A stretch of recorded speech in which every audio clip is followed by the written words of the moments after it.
선생님, 제가 왜 이렇게 남 도와주는 걸 좋아할까요? 돈도 안 되는데 매일 봉사활동만 하러 다닙니다. 65세 여성분이셨습니다. 은퇴 후 거의 매일 복지관에서 봉사활동을 하고 계셨습니다. 무료 급식 배식, 독거노인 방문, 아이들 학습 지도까지. 가족들은 이제 좀 쉬라고 하는데 본인은 봉사가 너무 즐겁다고 하셨습니다. 사주를 보니 답이 명확했습니다. 식신, 식신, 과 정인, 정인, 이 아주 강한 구조였습니다. 나누고 베풀면서 행복을 느끼는 사주셨던 겁니다. 선생님, 봉사하면 복을 받는다는 말이 사주에도 나와 있나요? 그렇습니다. 어떤 사주는 봉사활동을 할 때 운이 더 좋아집니다. 나눔의 기쁨이 곧 복이 되는 팔자가 있습니다. 더 놀라운 것은 그 후였습니다. 그분은 봉사활동을 시작한 후 건강이 훨씬 좋아지셨습니다. 고혈압약을 끊으셨고 우울증도 사라졌습니다. 가족 관계도 좋아지고 자식들이 더 효도하게 되었다고 합니다. 봉사를 하니까 모든 게 좋아졌어요. 제 인생에서 가장 행복한 시기입니다. 3년 후 그분은 지역 봉사대상을 받으셨습니다. 시장님께 표창도 받으시고 신문에도 나셨습니다. 그리고 놀랍게도 바로 그 후 자식분이 큰 사업에 성공하셨습니다. 선생님 말씀대로 봉사가 복이 되네요. 저는 그냥 즐거워서 한 건데 이렇게 복까지 받다니요. 여러분, 이것이 바로 사주의 신비입니다. 어떤 사주는 베풀수록 받습니다. 나눔이 곧 재물이 되고 건강이 되고 명예가 됩니다. 오늘은 어떤 사주가 봉사활동으로 복을 받는지, 어떤 봉사가 맞는지, 그리고 어떻게 하면 나눔을 통해 더 큰 행복을 얻을 수 있는지 아주 자세히 말씀드리겠습니다. 특히 은퇴하신 어르신들, 노년을 보람있게 보내고 싶으신 분들께 꼭 필요한 내용입니다. 영상 시작하기 전에 부탁 하나 드려도 될까요? 구독과 좋아요 눌러주시면 정말 감사하겠습니다. 댓글로 여러분의 사주도 공유해주시면 간단히 답변 드리도록 하겠습니다. 여러분께 나눔의 기쁨과 행복이 가득하시길 진심으로 기원합니다. 자, 그럼 본격적으로 시작해보겠습니다. 먼저 봉사활동이 왜 복이 되는지부터 말씀드리겠습니다. 사주 이론으로 보면 매우 명확한 원리가 있습니다. 사주에서 덕, 은, 음덕, 과, 양덕으로 나뉩니다. 양덕은 드러나는 선행입니다. 기부금을 내고 이름을 밝히거나 표창을 받는 것입니다. 음덕은 드러내지 않는 선행입니다. 몰래 도와주고 이름을 숨기는 것입니다. 봉사활동은 이 둘을 모두 포함합니다. 공식적으로 등록해서 하면 양덕이 되고 조용히 혼자 하면 음덕이 됩니다. 어떤 방식이든 덕을 쌓으면 사주의 흉한 기운이 줄어듭니다. 특히 노년에는 봉사활동이 더욱 중요합니다. 나이가 들면 사회적 역할이 줄어듭니다. 일도 그만두고 자식도 독립하고 갑자기 할 일이 없어집니다. 이때 우울증이 오기 쉽습니다. 하지만 봉사활동을 하면 다릅니다. 새로운 역할이 생깁니다. 누군가에게 필요한 사람이 됩니다. 이것이 삶의 보람이 되고 건강의 원천이 됩니다. 실제로 연구 결과를 보면 봉사활동을 하는 노인들이 하지 않는 노인들보다 평균 5년을 더 오래 산다고 합니다. 또한 치매 발병률이 40%나 낮다고 합니다. 이것은 과학적으로도 증명된 사실입니다. 그렇다면 사주로 볼 때 어떤 분들이 봉사활동에 특히 적합할까요? 매우 중요한 부분입니다. 집중해 주십시오. 첫 번째, 식신, 이 강한 사주입니다. 식신은 베푸는 별입니다. 먹을 자를 쓰지요. 먹이고, 나누고, 돌보는 것을 의미합니다. 식신이 강한 분들은 타고난 봉사자입니다. 남을 도와주면 기분이 좋아집니다. 음식 만들어 나눠주고, 아이들 가르치고, 약한 사람 돌보는 것을 좋아하십니다. 특히 토식신이나 서의 식신이 강하면 더욱 그렇습니다. 토식신은 음식 나눔, 서희식 씨는 지혜 나눔에 뛰어나십니다. 제가 상담했던 68세 남성분은 밍호, 병화, 일간의 우투, 무토, 식신이 3개나 있으셨습니다. 은퇴 후 매일 무료 급식소에서 봉사하셨습니다. 선생님, 제가 만든 음식을 드시고 좋아하시는 걸 보면 정말 뿌듯합니다. 이게 제 천직인 것 같아요. 그분은 봉사를 시작한 후 건강이 훨씬 좋아지셨습니다. 당뇨 수치가 내려가고 혈압도 안정되었습니다. 의사 선생님도 놀라셨다고 합니다. 두 번째, 정인, 이 강한 사주입니다. 정인은 배우고 가르치는 별입니다. 지식과 지혜를 나누는 것을 좋아하십니다. 정인이 강한 분들은 교육봉사에 적합합니다. 아이들 공부 가르치기, 문맹 어르신 한글 가르치기, 외국인 한국어 가르치기 같은 것입니다. 특히 정인이나 서의 정인이 강하면 가르치는 재능이 뛰어나십니다. 참을성도 있고 설명도 잘하십니다. 70세 여성분은 이무, 을목, 정인이 아주 강한 사주셨습니다. 은퇴 후 다문화 가정 아이들에게 한국어를 가르치는 봉사를 하셨습니다. 이 아이들이 한글을 읽을 때마다 제가 더 기뻐요. 선생님 노릇이 이렇게 보람 있는 줄 몰랐어요. 그분의 자녀들도 변했습니다. 어머니가 봉사하시는 모습을 보고 감동받아 자녀들도 봉사활동을 시작했습니다. 가족이 함께 봉사하면서 더욱 화목해졌습니다. 세 번째, 편인, 이 적당히 있는 사주입니다. 편인은 특별한 재능을 의미합니다. 예술, 기술, 특수한 능력 같은 것입니다. 편인이 있는 분들은 재능 기부에 적합합니다. 그림 가르치기, 악기 가르치기, 공예 가르치기, 컴퓨터 가르치기 같은 것입니다. 72세 남성분은 편인이 있으면서 경금, 이 강한 사주셨습니다. 평생 목공일을 하셨는데 은퇴 후 복지관에서 목공예를 가르치셨습니다. 제 기술을 젊은이들에게 물려줄 수 있어서 좋습니다. 이게 제가 사회에 할 수 있는 마지막 기여라고 생각합니다. 그분이 가르친 학생 중 한 명이 목공 사업을 시작해서 성공했습니다. 그 학생이 은사님이라며 매달 용돈을 드렸습니다. 베푼 것이 다시 돌아온 겁니다. 네 번째, 정관, 이나 편관, 이 있는 사주입니다. 관성, 책임감과 리더십을 의미합니다. 관성이 있는 분들은 조직 봉사에 적합합니다. 봉사단체의 회장이나 총무를 맡거나 큰 행사를 조직하는 역할이 잘 맞습니다. 특히 정관이 강하면 체계적인 봉사를, 편관이 강하면 현장 중심의 봉사를 잘하십니다. 다섯 번째, 재성, 이 적당한 사주입니다. 재성은 재물을 의미하지만 동시에 육체를 의미하기도 합니다. 재성이 적당히 있는 분들은 육체 노동 봉사에 적합합니다. 환경 정화 활동, 독거노인 집수리, 김장 담그기, 연탄 배달 같은 것입니다. 너무 많으면 욕심이 생겨서 봉사가 힘들지만 적당히 있으면 건강한 몸으로 봉사할 수 있습니다. 여섯 번째, 비견, 이나 겁재, 가 있는 사주입니다. 비겁은 동료를 의미합니다.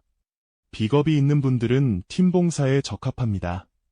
혼자보다는 여럿이 함께하는 봉사를 좋아하십니다. 친목도 중요하게 생각하십니다.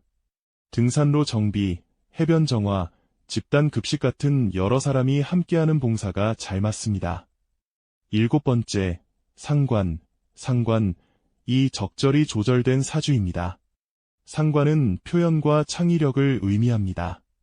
상관이 있으면서 인성, 이나 재성으로 조절되면 창의적인 봉사를 잘하십니다.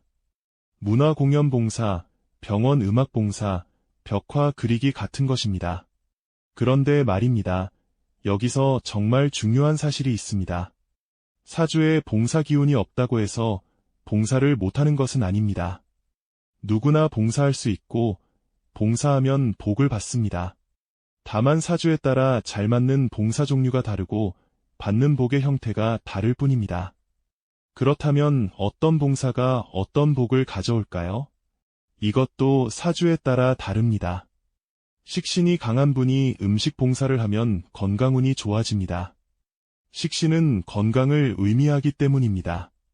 실제로 음식 봉사를 하시는 분들은 소화기가 튼튼해지고 식욕이 좋아집니다. 정인이 강한 분이 교육 봉사를 하면 자식운이 좋아집니다. 정인은 자식과도 관련이 있기 때문입니다. 아이들을 가르치면 본인 자식이나 손주가 잘 됩니다. 제가 상담했던 분 중에 한 분은 10년간 빈민촌 아이들을 가르치셨는데 그분의 손자가 명문대에 장학생으로 입학했습니다. 할머니 덕분이라고 손자가 말했다고 합니다. 관성이 있는 분이 사회봉사를 하면 명예운이 좋아집니다. 표창을 받거나 사회적 인정을 받게 됩니다. 이것이 노년의 자존감을 높여줍니다. 재성을 조절하기 위해 봉사하면 재물운이 안정됩니다. 아이러니컬하게도 베풀수록 재물이 모입니다. 돈을 움켜쥐면 새는데 나누면 들어옵니다. 실제 사례를 말씀드리겠습니다. 사업하시다 은퇴한 67세 남성분이었습니다. 재성이 너무 강한 사주셨습니다. 돈을 많이 버셨지만 항상 불안하셨습니다. 선생님, 돈은 많은데 마음이 편하지 않아요. 뭔가 허전합니다. 제가 조언 드렸습니다. 매달 수입의 10%를 기부하십시오. 그리고 시간 봉사도 하십시오. 처음에는 망설이셨습니다.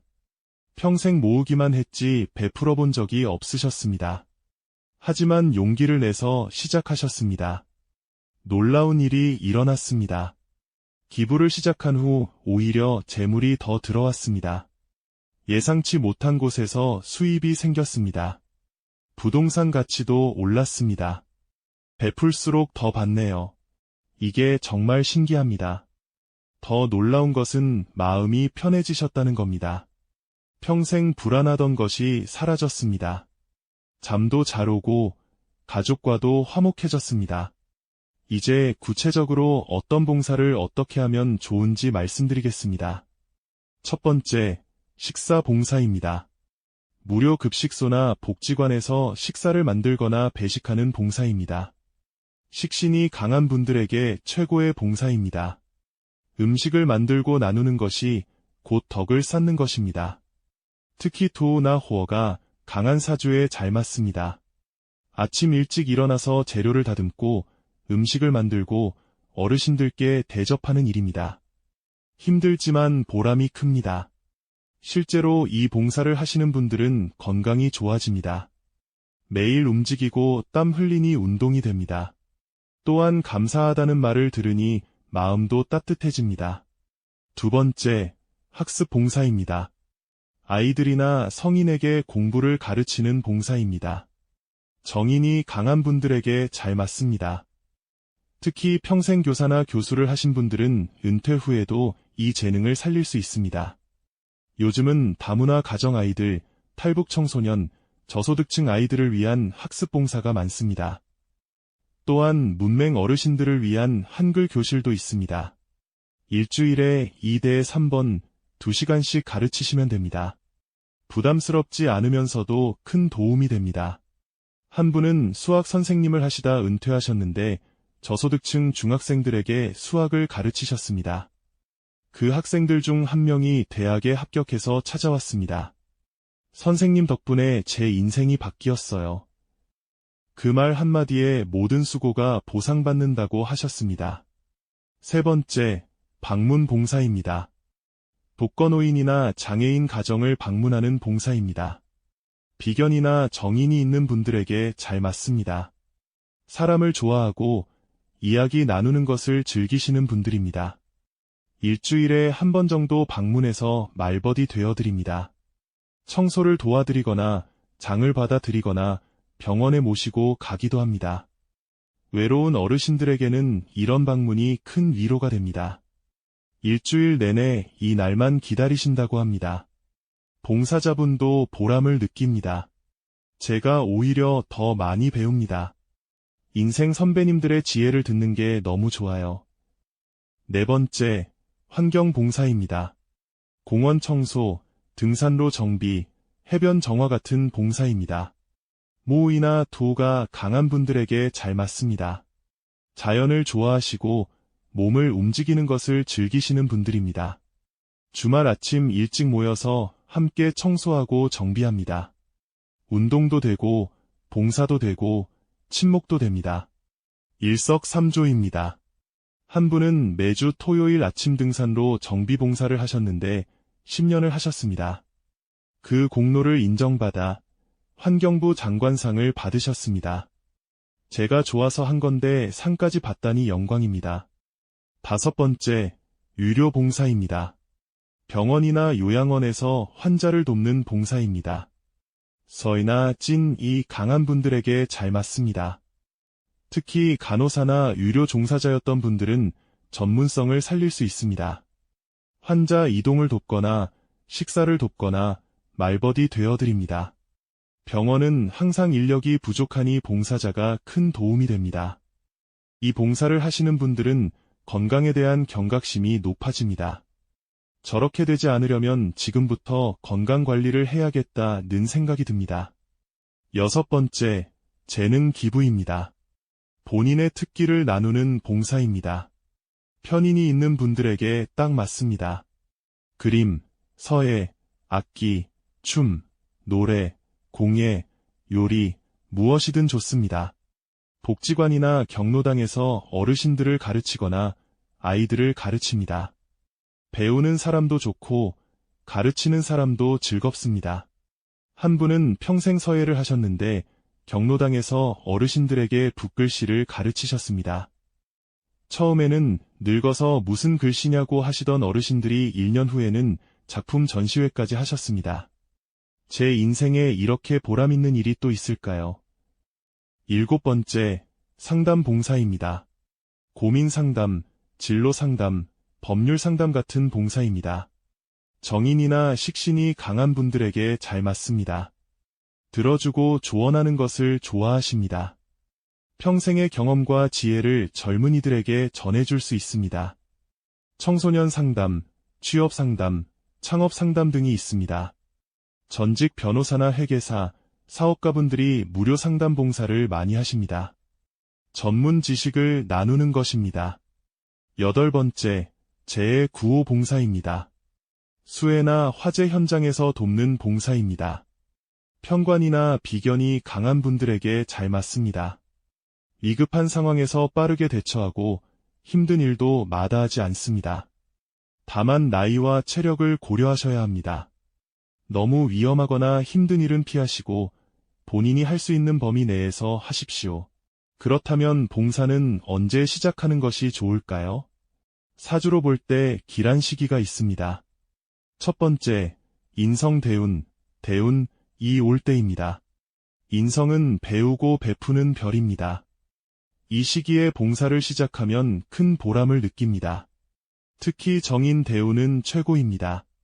가르치고 나누는 일이 잘 풀립니다. 주변에서 인정도 받고 명예도 얻습니다. 두 번째, 식신 대운이 올 때입니다. 식신 대운은 베푸는 시기입니다. 이때 봉사를 시작하면 건강도 좋아지고 마음도 편안해집니다. 세 번째, 관운, 이 올 때입니다. 관운이 오면 사회적 역할이 중요해집니다. 봉사단체의 리더가 되거나 큰 프로젝트를 맡을 수 있습니다. 네 번째, 대운이 바뀌는 시기입니다. 대운이 바뀔 때는 인생의 전환기입니다. 이때 새로운 일을 시작하면 좋습니다. 봉사를 시작하기에 딱 좋은 타이밍입니다. 나이로 보면 60세, 65세, 70세가 좋습니다. 은퇴하고 시간 여유가 생기는 시기입니다. 건강도 아직 괜찮아서 활동할 수 있습니다. 너무 늦은 것 아닌가요? 걱정하시는 분들이 계십니다. 절대 그렇지 않습니다. 80세에 시작하셔도 늦지 않습니다. 중요한 것은 나이가 아니라 마음입니다. 실제로 85세에 봉사를 시작하신 분도 계십니다. 경로당에서 더 연세 많은 어르신들을 돌보셨습니다.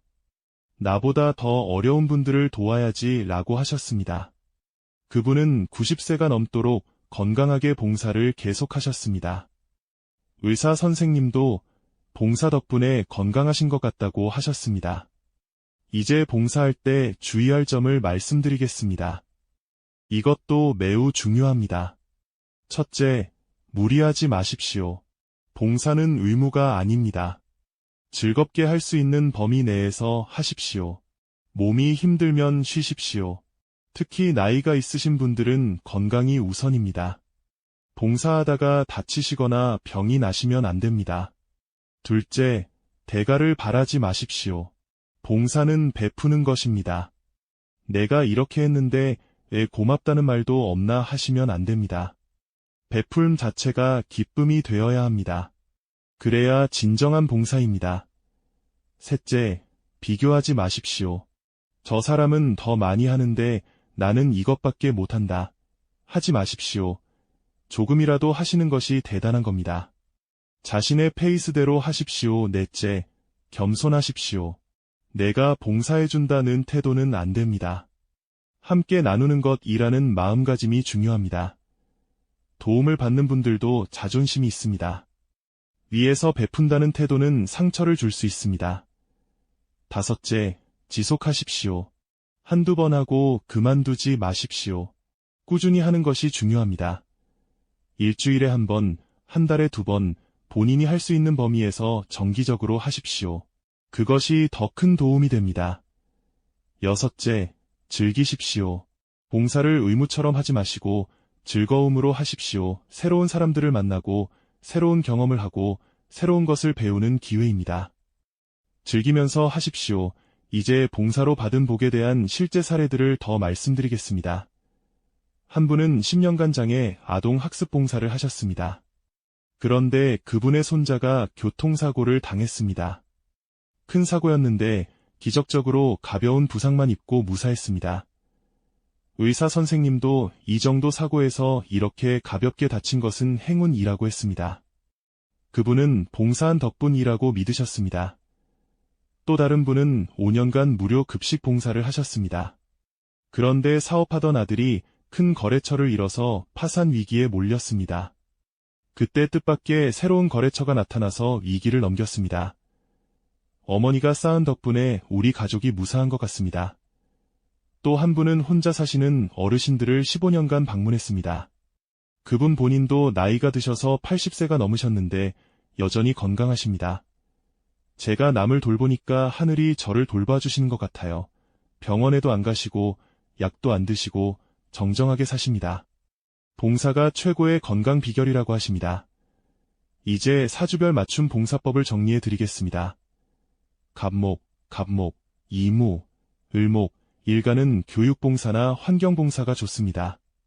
나무를 심거나 숲을 가꾸거나 아이들을 가르치는 일이 잘 맞습니다. 병화, 띵호, 정화, 일간은 문화봉사나 공연봉사가 좋습니다. 밝고 화려한 일이 맞습니다. 병원이나 요양원에서 음악봉사, 마술봉사 같은 것입니다. 무토, 지토, 기토, 일간은 식사봉사나 돌봄봉사가 최고입니다. 음식 만들기, 어르신 돌보기, 아이 돌보기가 천직입니다. 경금, 신진, 신금, 일간은 재능기부나 전문봉사가 좋습니다. 본인의 전문 기술을 나누는 것입니다. 법률 상담, 세무 상담, 기술 지도 같은 것입니다. 연서이, 임수, 궈이서이, 개수, 일간은 상담봉사나 유료봉사가 좋습니다. 들어주고 조언하는 일, 치유하는 일이 잘 맞습니다.